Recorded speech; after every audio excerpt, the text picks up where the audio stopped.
If your solos live up here in the box patterns, but your chords live down here in A and D, you're doing twice the work for half the results, guys.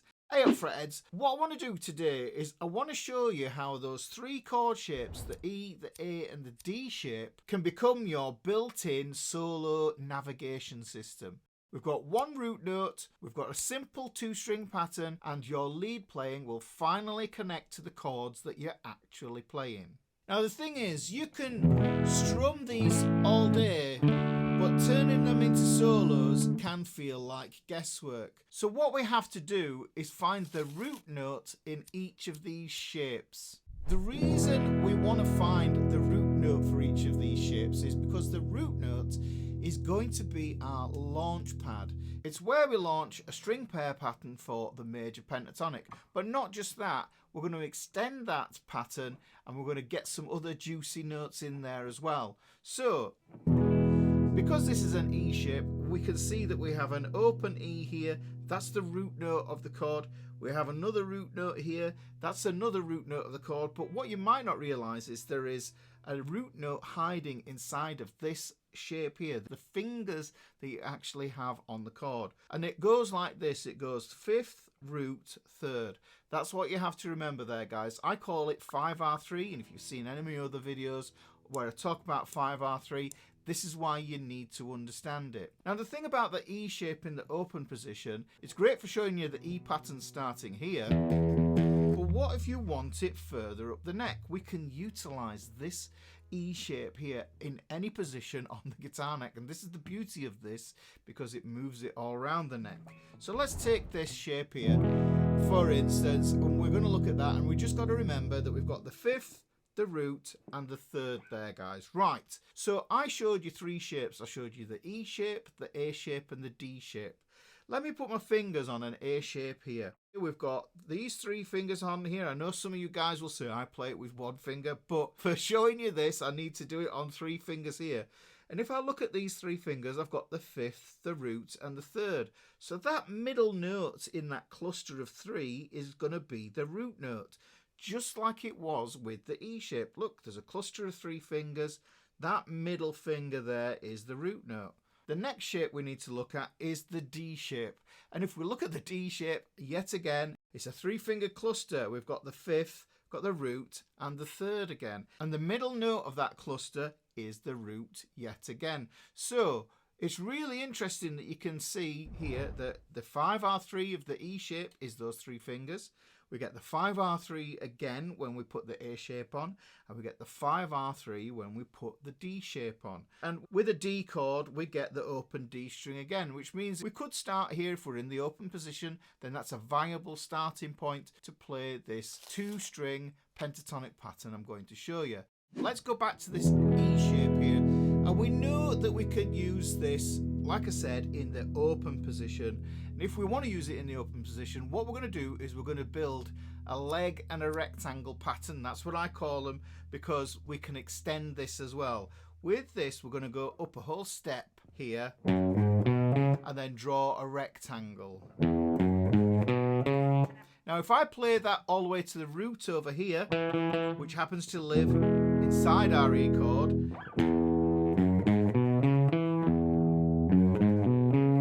does that sound familiar? 0, 2, 4, 2, 4, 2. So that utilizes the open strings there. But what happens if I move that shape up somewhere like this? This is a G. Now, I can't play that now because I've lost my open string that is related to the chord. So what I have to do now is I have to shift it over to the root that is in the middle of the 3-finger cluster of that shape. So if I take that root there, I can play the step there. Now that's what most people show you, but here's the thing that I'm going to do is I'm going to extend it up to the octave, which means what I do is I put another leg on the rectangle, which takes me, and you can see I'm only using 1 string pair there. I'm on the D and the G string. Let's go back to the original position, and I can show you this down here, because by moving up there, you might be thinking, oh, I'm a little bit lost here, Ricky, but let me just take you back here into this E shape here. So we go. And that takes me all the way up to the G string at the 9th fret, guys. We're covering some territory with this. So what I do is, from that root, in that 5R3, I go up a whole step. Then I think of it as drawing a rectangle with my fingers there like that. But when I want the octave, I add a minor third, which is a step and a half step above, and I slide into that.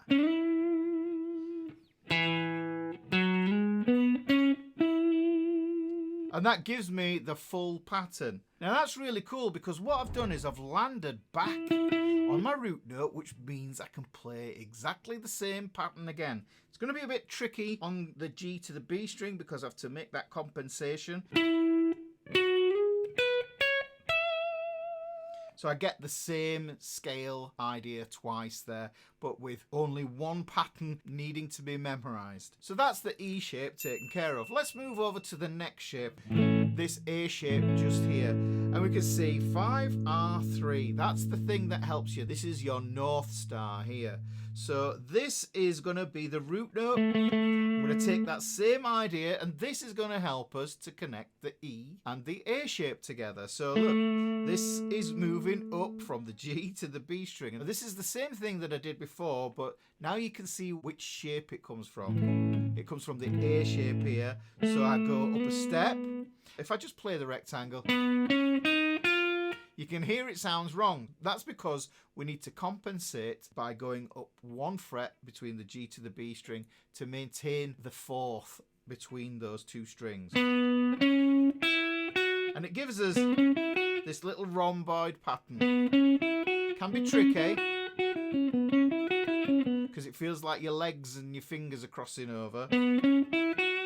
I've got my root note, 2nd, major 3rd, there's my 5th, there's my 6th, and then I'm going to slide up a minor 3rd, yes, so a step and a half step, and that puts me back on my root note again, and I know that's the fact because I can play my D shape here. Now because I've played my D shape, this brings in the last of these shapes. We're going to play it in the open position down here just so that you can tally it with the shape where you know it. But we can move this shape up, and just to show you what I mean about moving the shape up, if I take this D chord here, I'm only playing the G, B and E strings, so if I shift that up, then I move it up a step, that's going to give me an E. If I move it up a half step, it's going to give me an F. If I move it up a half step again, that's going to give me an F sharp or a G flat. If I move it up to the 9th fret, that's going to give me an A like I played before. So this is a completely movable idea, guys. The shape is the North Star for the pattern. So let's take that there.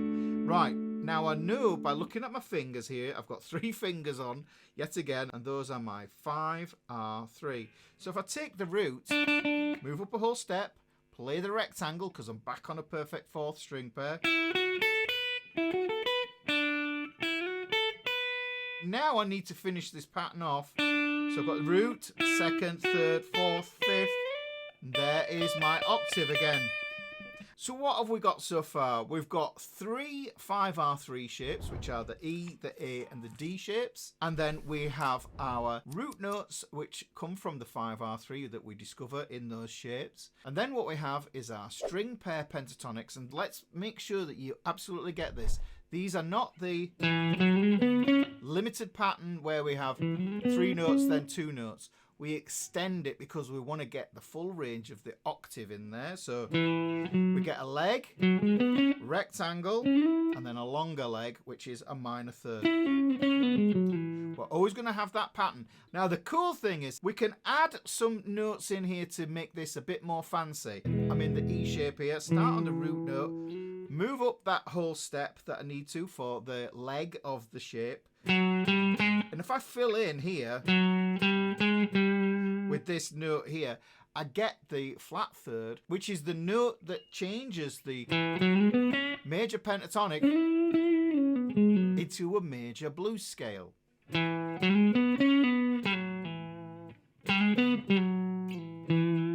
So you can hear that that note adds some personality to the scale. Now what if we could add another note? That would be pretty cool as well. And this is where the extended rectangle pattern comes into play. We take the leg, put the rectangle on, and we know this is an octave. Now the thing to know here, guys, is that if this is the octave, then we get a major 7, 1 fret below, and we get a flat 7, 2 frets below it. So if we have this as chord 1 or chord 4 in the key, those would be major 7 chords if we wanted to express them as major 7s. So let's look. There's the major 7. And that gives me some extra colour because the 7th is a colour note just like the 3rd is.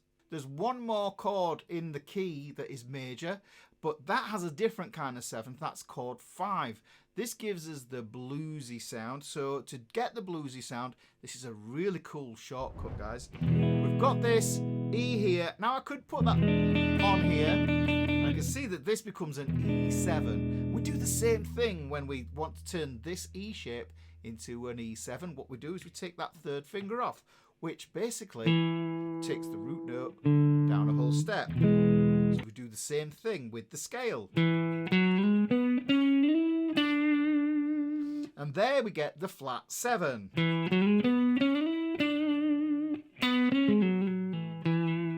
And that means we get that bluesy sound within the framework of that major pentatonic. Let's try that in the A shape. We're going to get the root.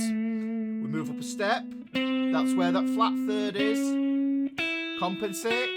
And then I'm going to go up that minor 3rd there. If I want it to be a major 7th sound, I just drop down 1 fret. If I want it to be the dominant 7th sound, I drop down 2 frets. So you can hear that that's how it works in that A shape. Let's look at this D. Let's look at it as being either chord 1 or chord 4. So we get a step. Here's the rectangle. And then here's the minor 3rd. Let's do it as a major 7th. Let's even play a major 7 down here. Now you can see we're matching the scale with the chord, but it's a different way of doing it. We're using string pairs.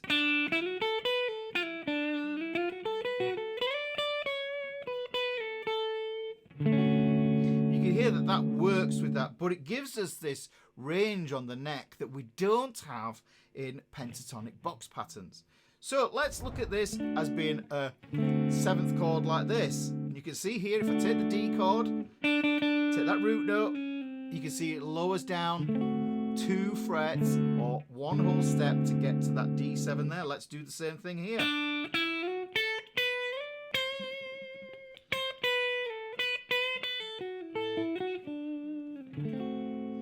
Same landmark, same pattern, but we've got these extra notes that we can add for more attitude and personality. Now the cool thing about this is from a video that I did a while ago where we can link those shapes up together. If we have an E here, and that's using the E shape, and like I showed you, we could have a D shape here, but if I move it up here, I can get a D shaped E. You can even borrow this root note here.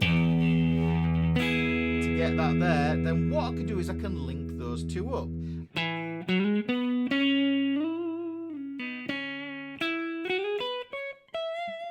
So I just join 2 up there. Now, as you do this, you'll start to see that it links to your box patterns anyhow, and then you can just drop into them and play your favourite licks. But this fits in all those 3 shapes, and it moves up here. But you're not just restricted to where we think those shapes live. We can move this idea, like I showed you early on. If I've got an E shaped here,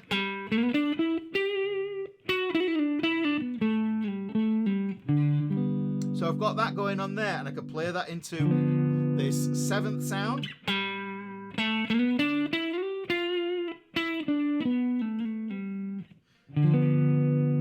Now the cool thing is if that's my E shape, I know that my D shape's going to be here and my A shape's going to be here. So I can use those 3 shapes to link all the way up the neck. So by now you should know that your E, A and D shapes aren't just rhythm chords, they're launch pads or north stars for your major and blues lines using those string pairs. If you want to see the full version of this idea and how the string pairs repeat and how it links into the circle of fourths, which is really good, and how to use it to play literally everywhere on the neck, then that's exactly what I break down in this next lesson. It's on the screen now. Click that and I'll show you how far this little idea can take you.